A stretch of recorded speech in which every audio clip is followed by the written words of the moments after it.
Time response analysis में अभी हम लोग आज का टॉपिक है time response of first order control system. देखो, फर्स्ट ऑर्डर कंट्रोल सिस्टम में क्या होता है कि जो आपकी अंदर, देखो मैं बता देता हूँ।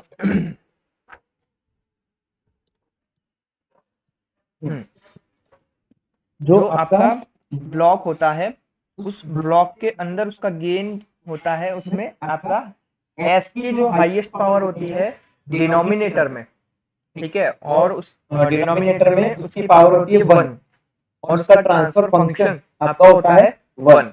ये होता है time response for first order control system.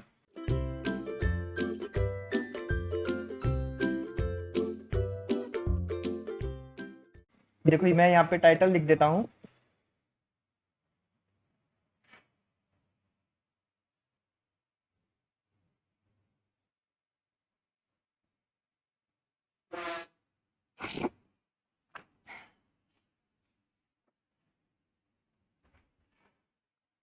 तो क्या लिखना है? In the time, in the first order control system, highest power of S, highest power of S in the denominator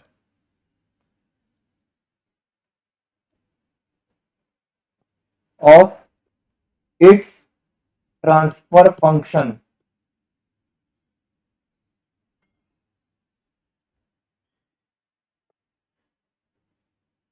is 1। मतलब आप जब भी फर्स्ट ऑर्डर कंट्रोल सिस्टम लिखेंगे तो आप उसका ट्रांसफर फंक्शन कैसे डिनोट करेंगे? देखो ऐसे, transfer function is equal to क्या होता है? CS divided by RS, 1 divided by ST plus 1। ये है फर्स्ट ऑर्डर कंट्रोल सिस्टम का ट्रांसफर फंक्शन। आपको डायरेक्टली याद रखना है। और इसका अगर आप लोग ब्लॉक डायग्राम बनाते हैं तो कैसे बनाएंगे? तो देखिए, ब्लॉक डायग्राम कुछ ऐसे बनेगा इसका। RS summing point, then block, then यहां से CS आउटपुट, और यहां से एक फीडबैक आएगी विद द 1, और यहाँ पे विथ नेगेटिव फीडबैक आपका यहाँ पे समिंग पॉइंट में दोनों चीज सम होगी। ठीक है, ये आपका यहाँ से मिलेगा आपको ES, और इसका जो ब्लॉक है ये है 1/ST का ब्लॉक। ओके, तो ये है block diagram of first order control system. अब हमें एक चीज यहाँ पे देखनी है कि टाइम रिस्पॉन्स क्या रहता है फर्स्ट ऑर्डर कंट्रोल सिस्टम का, जब आप यूनिट स्टेप इनपुट फंक्शन आप देते हैं तब। ठीक है, मतलब हमें क्या करना है? सिंपल, जो प्रीवियस लेक्चर में हमने सिग्नल्स देखे थे, वो सिग्नल का फर्स्ट ऑर्डर कंट्रोल सिस्टम पे क्या इंपैक्ट है टाइम रिस्पॉन्स के अकॉर्डिंग, वो हमें चेक करना है। तो सबसे पहले हम लोग चेक करेंगे यूनिट स्टेप इनपुट के लिए। तो देखो यहाँ पे जैसे मैं एक नंबर दे देता हूं, यहाँ पे लिखूंगा time response of first order control system for unit step input function.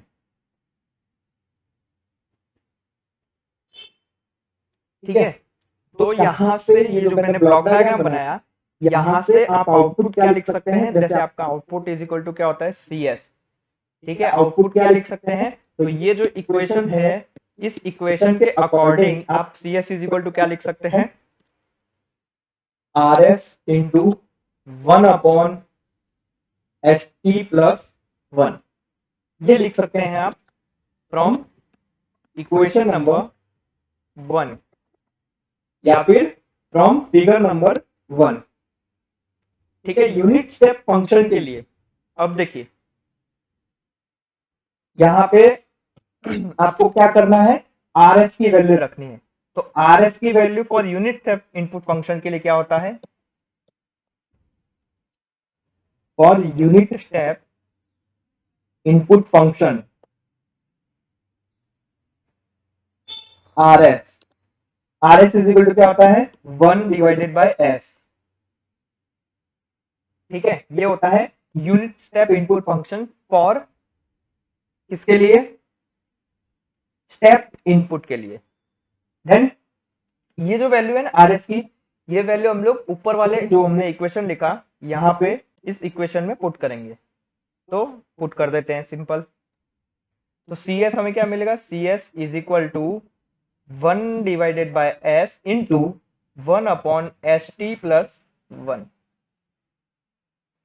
Okay, now एक मैथमेटिकल हम लोग क्या करते हैं, प्रोसेस करते हैं। उस मैथमेटिकल प्रोसेस को हम लोग कहते हैं पार्शियल फ्रैक्शन। ठीक है, पार्शियल फ्रैक्शन कहा जाता है। तो उस पार्शियल फ्रैक्शन करने के बाद तो मैं यहाँ पे लिखूंगा बाय डूइंग पार्शियल फ्रैक्शन, हमें क्या मिलेगा, पार्शियल फ्रैक्शन करने के बाद सी एस हमें कुछ ऐसे मिलेगा 1 upon S minus T divided by S T plus 1। ये हमें मिलेगा आफ्टर दी पार्शियल फ्रैक्शन।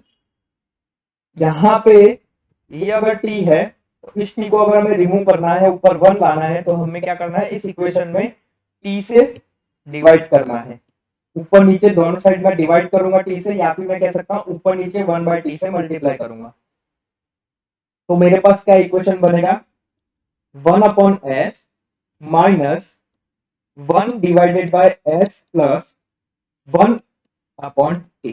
कहां से आया, मैंने क्या किया, यहां से 1 अपॉन टी को मल्टीप्लाई किया, यहाँ ये पूरा जो इक्वेशन है इसको 1 अपॉन टी से मल्टीप्लाई किया। Simple mathematical equation. ठीक है, नाउ ये इक्वेशन जो आया मेरे पास, इस इक्वेशन का मैं क्या करूंगा, इनवर्स लाप्लास ट्रांसफॉर्म करूंगा दोनों साइड। तो इनवर्स लाप्लास ट्रांसफॉर्म करते ही मैं ऐसा लिखूंगा bye taking inverse Laplace transform both side. यानी कि क्या किया मैंने, लाप्लास इनवर्स किया, एल इनवर्स किया मैंने यहां पे भी और यहां पे भी।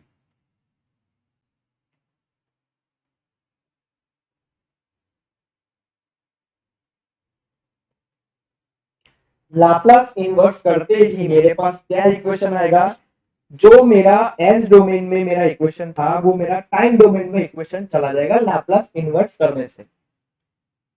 तो यहाँ पे मुझे क्या मिलेगा, सी ऑफ टी मिलेगा is equal to 1 upon S का लाप्लास इनवर्स करूंगा तो क्या होगा 1 minus Laplace inverse of 1 upon S plus 1 divided by T. इसका लाप्लास इनवर्स करूंगा तो मुझे क्या मिलेगा, e raise to minus small t divided by capital T.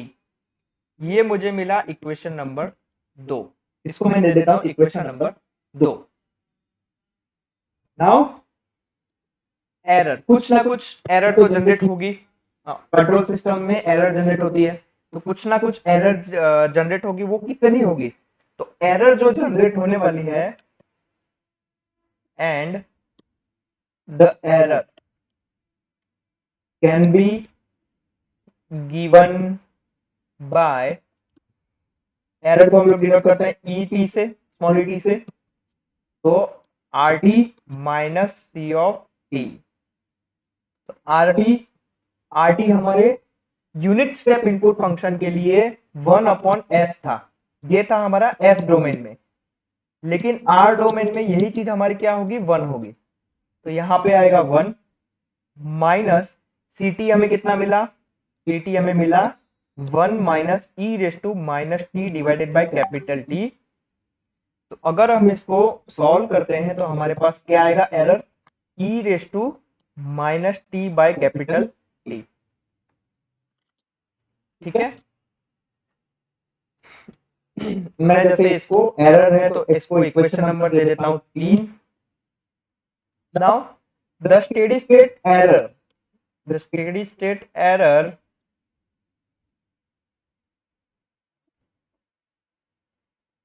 is given by steady state error कैसे देते हैं हम लोग, ESS से डिनोट करते हैं। टाइम लिमिट है तो यहाँ पे t is equal to limit t tends to infinite. Equation number 3 में हम लोग क्या करेंगे, लिमिट दे देंगे t की इनफाइनाइट तक की, तो e raise to minus T by capital T। तो ये जो लिमिट है अगर हम लोग कैलकुलेट करेंगे तो हमारे पास क्या आंसर आएगा, 0।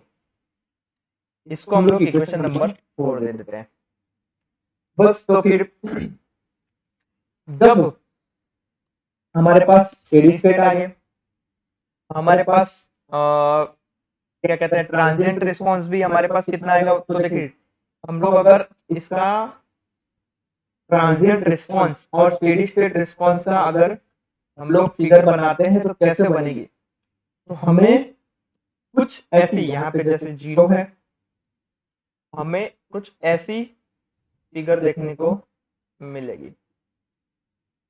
ठीक है, यहाँ पे टाइम जाते हुए आपका जो एरर, जैसे यहाँ पे ये जो इतना हिस्सा है, ये इतना हिस्सा, ये आपका कहलाता है ट्रांजिएंट रिस्पांस। डेफिनेशन हम लोग देख चुके हैं ट्रांजिएंट रिस्पांस की कि क्या होता है ट्रांजिएंट रिस्पांस। देन आफ्टर इतना जो आपका हिस्सा है, ये हिस्सा है आपका स्टेडी स्टेट का।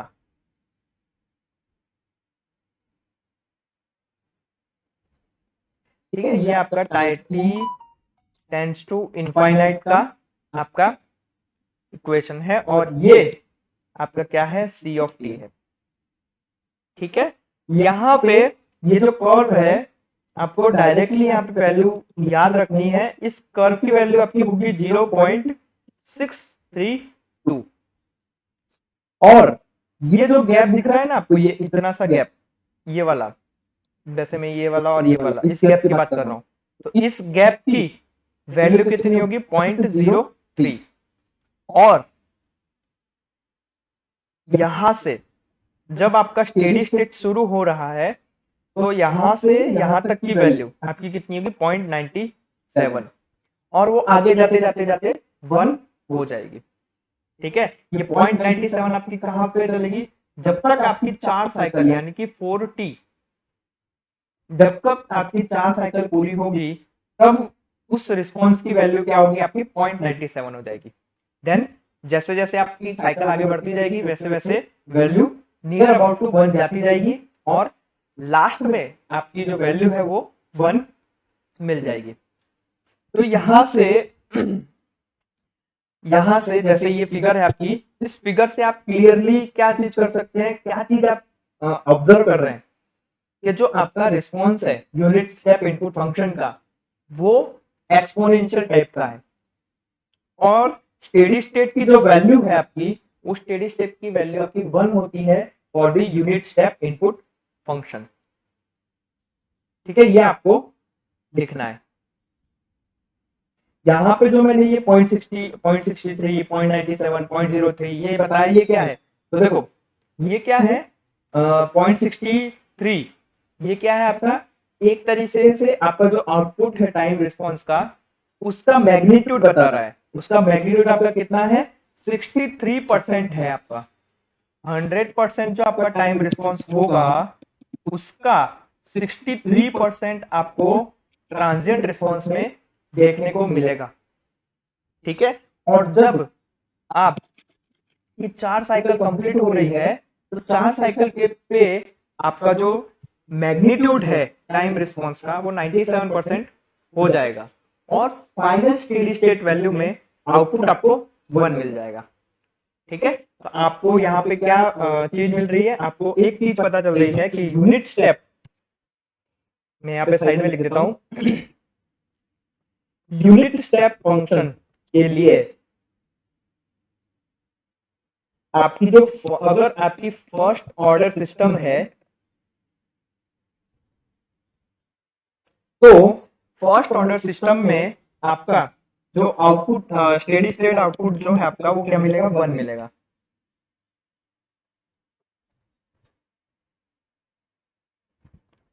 बस सिंपल आपको इतना ही ध्यान रखना है। ठीक है, तो ये था स्टेप इनपुट के लिए। अब हम लोग करेंगे रैंप फंक्शन के लिए। ठीक है, रैंप फंक्शन के लिए तो देखो मैं यहाँ पे दो नंबर ऐसे दो नंबर दे देता हूं और लिखता हूं time response of first order control system for unit ramp function. Unit ramp function, तो देखो यूनिट रैंप फंक्शन का आउटपुट हमें क्या मिल रहा था, सिमिलर मिल रहा था हमें यूनिट स्टेप फंक्शन से। तो यहाँ पे भी हम लोग एक चीज लिखेंगे जिस तरीके से हमने प्रीवियसली अभी प्रोसेस कर लिया ना, सिमिलरली हम लोग यहाँ पे भी हम लोग क्या करेंगे, प्रोसेस करेंगे। तो देखो आउटपुट तो हमें सब में सेम मिल रहा है, यानी कि जो ब्लॉक डायग्राम है वो हमें सब में सेम रहेगा। तो वहां से हम लोग आउटपुट क्या लिखेंगे,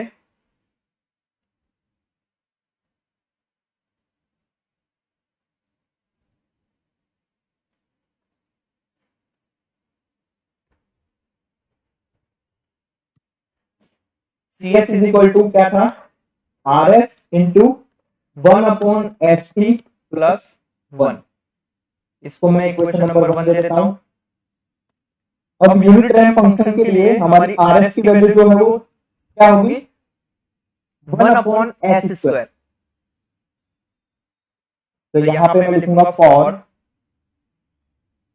unit ramp function R T की जो सॉरी आर एस की जो वैल्यू क्या होगी हमारी 1/s²। और अगर हम लोग इसको टाइम डोमेन में कन्वर्ट करते हैं तो आर टी की वैल्यू क्या होगी, टी। ठीक है, तो ये जो आर एस की वैल्यू है ना, इस आर एस की वैल्यू को हम लोग पुट करेंगे इक्वेशन नंबर 1 में। तो यहाँ पे लिखूंगा so putting value of R S in equation number 1। तो इक्वेशन नंबर 1 में आर एस की वैल्यू पुट करेंगे तो हमें क्या मिलेगा, C S is equal to 1/s² into 1/st plus 1। Similar जैसे हमने प्रीवियस इसका पार्शियल फ्रैक्शन किया था वैसे ही इस इक्वेशन का भी हम लोग पार्शियल फ्रैक्शन करेंगे। तो यहाँ पे मैं लिखूंगा by doing partial fraction.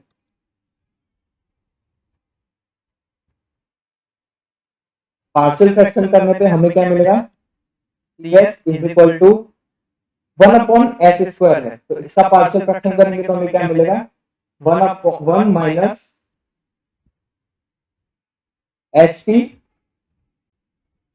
Divided by s² plus t² upon st plus 1।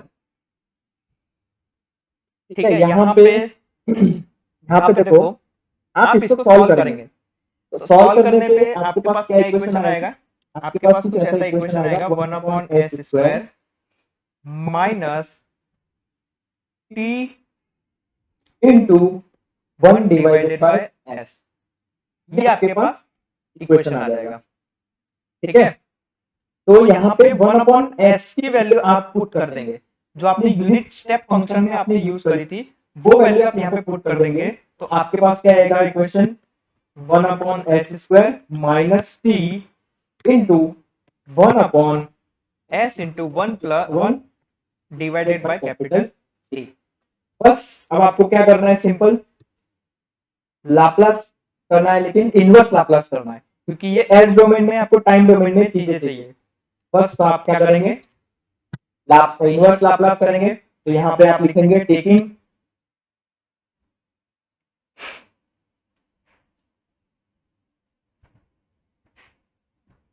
Inverse Laplace transform on both side.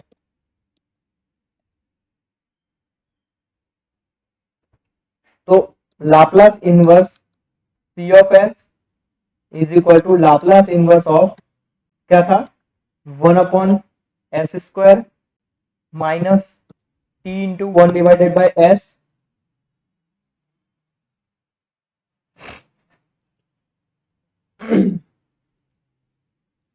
एक मिनट, यहाँ पीछे कुछ मैंने मिस कर दिया।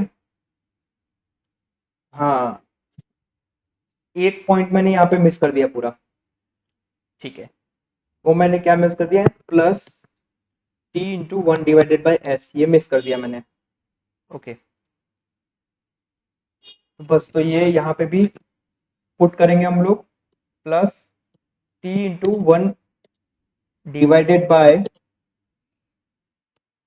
1/1/T। तो ये जो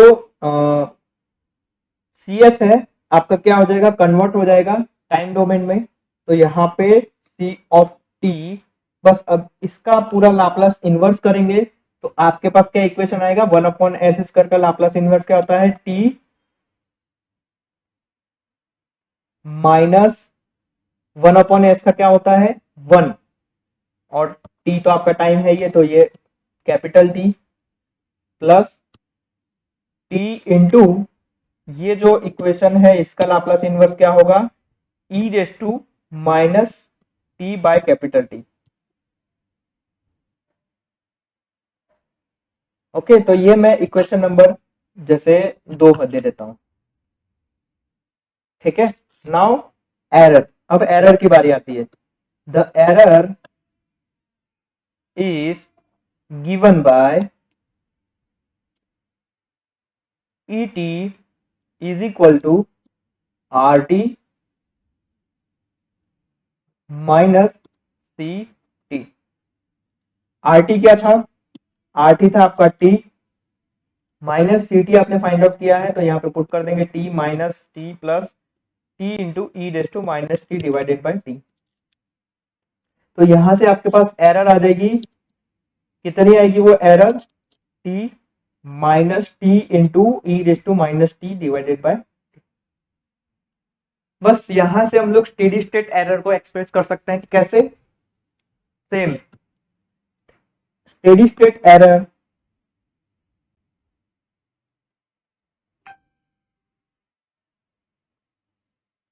error can be expressed by ESS. हम क्या करेंगे, जो ई ऑफ टी यानी क्वेश्चन नंबर 3 था, इसमें हम लोग टाइम की लिमिट दे देंगे इनफाइनाइट तक। तो limit t tends to infinite t minus T into E raise to minus T divided by capital T. बस तो इसको लिमिट देते ही हमारे पास क्या आ जाएगा, स्टेडी स्टेट एरर आ जाएगी, और वो स्टेडी स्टेट एरर कितनी होगी, कैपिटल टी जितनी। इसको हम लोग इक्वेशन नंबर 4 दे देते हैं। तो अगर हम लोग इसका टाइम रिस्पॉन्स ड्रॉ करेंगे रैंप इनपुट फंक्शन के लिए, तो क्या कैसे बनेगा, मैं यहाँ साइड में ही आपको बता देता हूं। देखिए, आप अगर इसका ड्रॉ कर रहे हैं टाइम रिस्पॉन्स, तो कैसे मिलना चाहिए आपको कुछ ऐसा, लेकिन मिल रहा है आपको कुछ इस तरीके से। ये थोड़ी ऐसी आनी चाहिए। ठीक है, आपको ओरिजिनली मिलना चाहिए कैसा, इस तरीके से। आपको एक्सपेक्टेड ये है, लेकिन रियल में कैसा मिल रहा है, ये मिलता है। बस तो ये क्या है, आपकी स्टेडी स्टेट एरर कहलाई जाती है। ये कहलाएगा आपका E S S is equal to T, और ये जो दोनों टाइम का जो डिफरेंस आया, वो टाइम डिफरेंस को हम लोग क्या कहते हैं, लैगिंग टाइम। लैगिंग टाइम, ये आपका सी ऑफ टी था, और ये आपका स्मॉल टी है। ठीक है, यहां पे यहां तक यहां तक आपको फर्स्ट टी तक मिल जाती है, देन ये जो एरर है यहाँ 2t, और देन जब आपको स्टेडी स्टेट एरर मिलना स्टार्ट होती है वो होती है आपकी 3t से। ठीक है, तो यहाँ पे ये जो फिगर बनाई ना मैंने, ये फिगर आपकी क्या इंडिकेट कर रही है कि जो आपका टाइम रिस्पॉन्स है स्टेडी स्टेट के ड्यूरिंग, तो आउटपुट की वेलोसिटी आपकी मैच करनी चाहिए इनपुट की वेलोसिटी के साथ। लेकिन लेकिन आपका जो यहाँ पे जो लैगिंग टाइम है, लैगिंग टाइम इसका मतलब क्या, जो आप इनपुट में दे रहे हैं जो आपको आउटपुट में मिल रहा है वो दोनों अलग अलग है। ठीक है, एक्सपेक्टेड आपका ये था लेकिन मिल रहा है आपका ये, सिंपल। तो ये दोनों क्या है, इन दोनों के बीच में जो टाइम डिफरेंस है इसको हम लोग लैगिंग टाइम कहते हैं। और जो आपकी एरर है, एरर आपकी कितनी आ रही है, कैपिटल टी। ये कैपिटल टी आपकी क्या है, पोजिशनल एरर है। ठीक है, unit step unit ramp function के लिए पोजिशनल एरर आपकी है कैपिटल टी। नाउ थर्ड, देखिए तीसरा जो हमारा फंक्शन है वो है हमारा यूनिट इंपल्स इनपुट फंक्शन। तो यहां पे मैं लिखूंगा time response of first order control system for unit impulse input function. ठीक है, time response of first order control system for unit impulse input function. तो देखो आउटपुट तो हमारे लिए सेम है, तो हम लोग आउटपुट का इक्वेशन चेंज नहीं करेंगे। तो output of the system is given by, क्या था, C S is equal to R S into 1/st plus 1। ये था हमारा आउटपुट ऑफ द सिस्टम। अब यूनिट इंपल्स सिस्टम के लिए आपका जो आर एस है ना, उसकी वैल्यू होती है 1 फॉर यूनिट इंपल्स फंक्शन।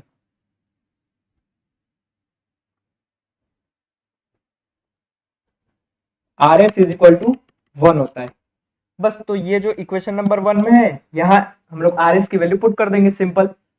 सारे ही स्टेप वही फॉलो करेंगे जो हमने पहले फॉलो किए थे। तो हमें क्या मिलेगा, सी एस ये 1 है, 1/st प्लस 1। देन इसके बाद हमने क्या किया था, इनवर्स लाप्लास। तो यहाँ पे भी इनवर्स लाप्लास करेंगे। तो by taking inverse Laplace on both side, तो इनवर्स लाप्लास लेते ही क्या मिलेगा, Laplace inverse of C of S is equal to Laplace inverse of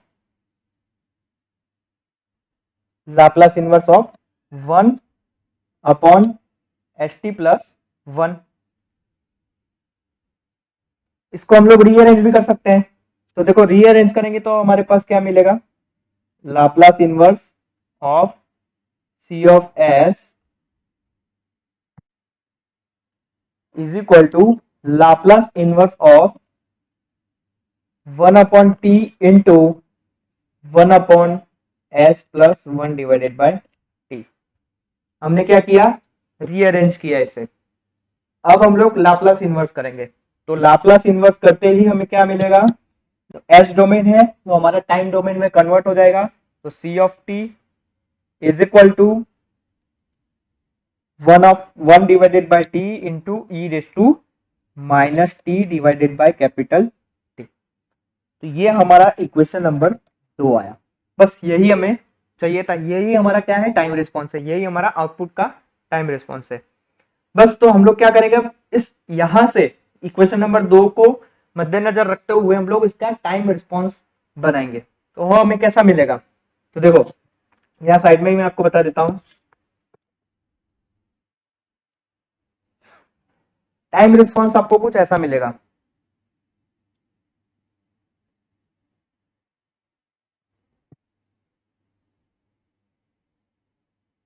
ऐसा,